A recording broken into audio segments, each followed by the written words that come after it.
Hey everybody, this is Brian Coley, the Movie Whisperer, and this is a place where we look at the intersection of our story with our movies.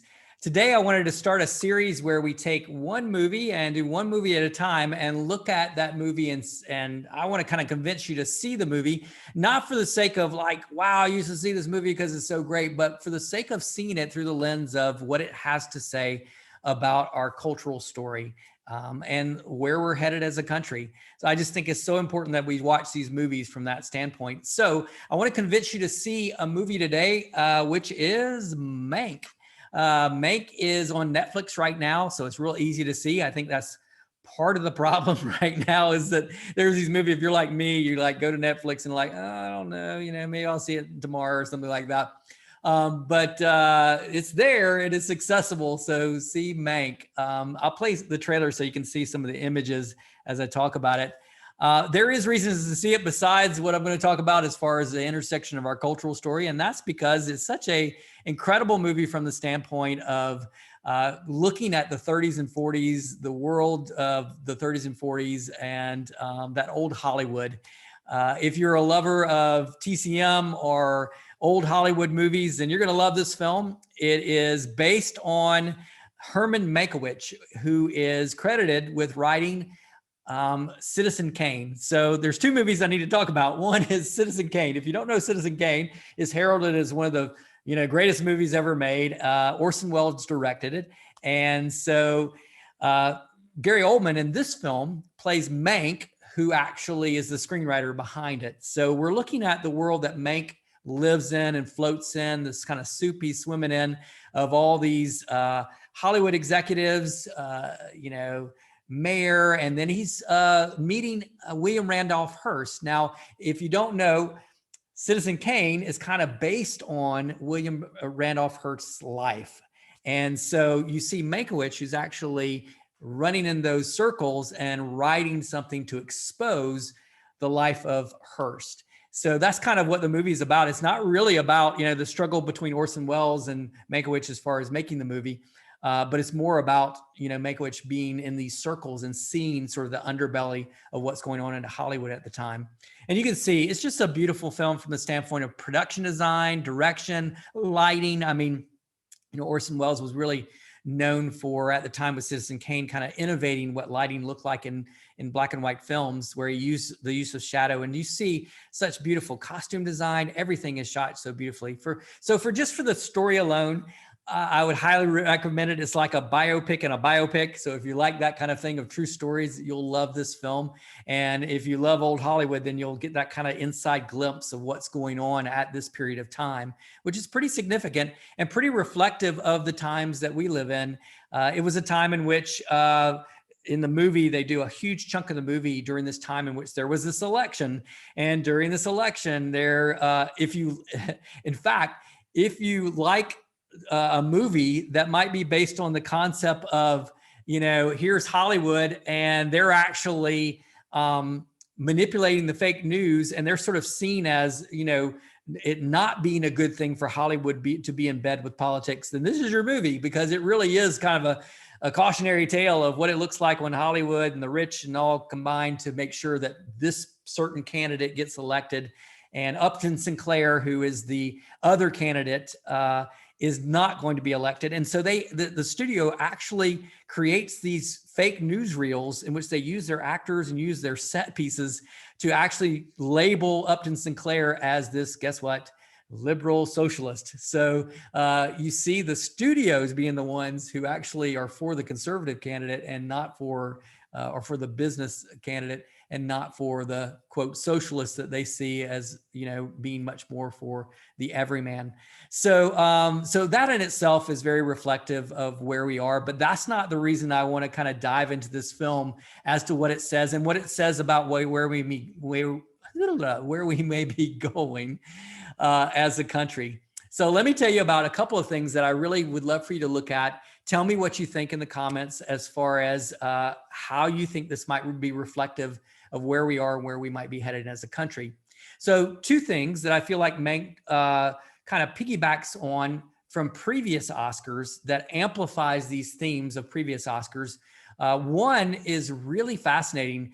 In 2018, Gary Oldman, who plays Mank in this film, he was playing Winston Churchill in a movie called The Darkest Hour, which was nominated for an Oscar in 2018. Well, why that's significant is the fact that Winston Churchill, during that season of 2018, the theme that came out to me was the idea of words, how we use our words, both spoken and unspoken. And I felt like we would wrestle as a country moving forward from 2018 with this idea of words. And sure enough, we've been dealing with the idea of, words matter. Words mattered when we had the Capitol uprising in January. Like the idea of dealing with our words and how we deal with, especially in light of Twitter and social media, it's really played itself out in an extreme way as to, how do we deal with words as far as a country is concerned. Well, in this case, you have him playing Winston Churchill, who is changing a country and motivating a country to go to war with his words. And then in Mank, it's a screenwriter. So he's actually using his words to be kind of with the pen to really expose and, have a conscience about the concept of these power systems and these struggles that are happening in Hollywood at the time. So it's really fascinating that that idea of words is still playing itself out and us still needing to take ownership of our words. In this case, is taking ownership of our words and really, being proud of our words to the place of where it evokes change. So I'm wondering how that might play out as far as words are concerned this time around. The second theme came from the 2019 Oscars. I labeled that year the Oscars of Power to the Other People, in which I saw a lot of power struggles going on in those films. And this is the same thing. I'll talk about it in a minute as far as a parable that's told in the movie, but just an idea of this wealth gap, this power gap that's happening. And you see, Mayor in the pocket of William Randolph Hearst, and he's telling Mayor, you got to put my girlfriend in the movies, and he's making Mayor, his puppet as far as all the social and political things going on in the day. So there is these power structures and struggles that are going on. And here's Mank, who's just a lowly screenwriter, kind of floating in this circle and seeing these power struggles happening. So, and becomes a part of it. Which brings me to the part that I want to spend the most focus on, which I think is so relevant. And I'm excited to hear what you guys think as far as the breakdown of how you think this actually plays out in our world. But I'll show you a picture. In the movie, Mank talks about it, and then we see it later in the film where Hearst actually tells this parable to Mank. And it's the parable that he calls the monkey and the organ grinder. Well, if you know organ grinders and monkeys, I don't know if you're an organ monkey or, expert, but, obviously the monkey's out there and organ grinder just sits back, plays the music, right? And the monkey's out there is this cute little monkey who's running around and he's got a costume on and everything like that. And people give the monkey money. And of course, the monkey runs back and puts the money in the box for the organ grinder. So the organ grinder is just like racking in the dough as the cute little monkey's out in front. Making all the money and getting all the money. So Hearst tells this to Mank as sort of a caution to Mank, because Mank actually gets drunk one night and he kind of tells his truth being drunk.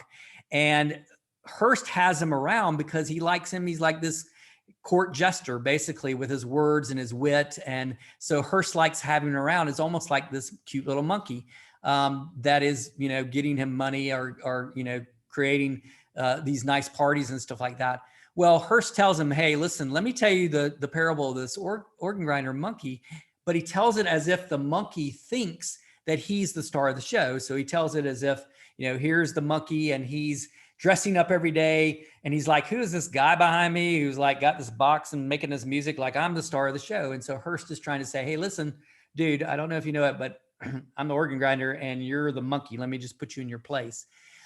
So that is what happens in the movie. And I feel like that this has so much relevance. I don't know about you guys, but I just feel like we're in a time period right now where there's a lot of systems in place, a lot of power systems in place, in which we're really trying to figure out, how do we deal within systems, outside of systems, those kind of things. But more importantly, I usually put America as the character, the main character in these movies. So I, put Mank out of my head and say, okay, what if America is Mank? Like, what does this tell us? And where are we on our journey?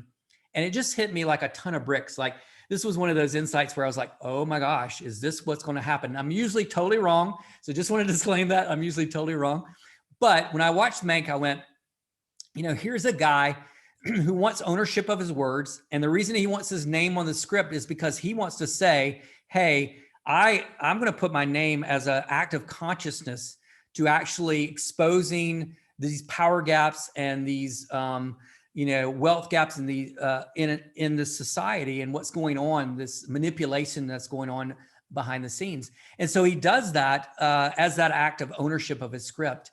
And I just couldn't help. And again, I'm going to be totally wrong about this, but this is the way I started to apply it to where we are. I just think we're beginning to have these conversations about these huge corporations in our world, whether it's Google or Facebook, Amazon, in which we're kind of the monkey. We're kind of running around doing all these tweets and all this stuff, and we're making money for these companies with our data, with what we're doing. And so we're like the organ grinder, getting all these pennies, and Facebook and all these big companies are just sitting there going, yep, bring it in. And we're kind of the cute little court jester out there. And I wonder if this year is the year in which we as a country actually kind of take ownership of our words, our data in this case, and that we kind of say, hey, we're going to actually expose a little bit of this inequity from that standpoint, both in power and wealth. And so that's how I can kind of see it playing out. But I'd love to know what you think. Like, how would you see this parable of the organ grinder monkey when you watch Mank playing out this coming year in society and in our story? So that's kind of a little bit of how we're going to play as far as these movies are concerned, not just looking at, oh, well, here's a great movie, like see it for this and that, but instead, like, what do you see this movie and tell me what you think as far as putting America in the main character and seeing what kind of insights you have. So thanks for watching. Hopefully this was a little bit entertaining and a little bit insightful, and we'll look at another movie in the next video. So thanks for watching The Movie Whisperer.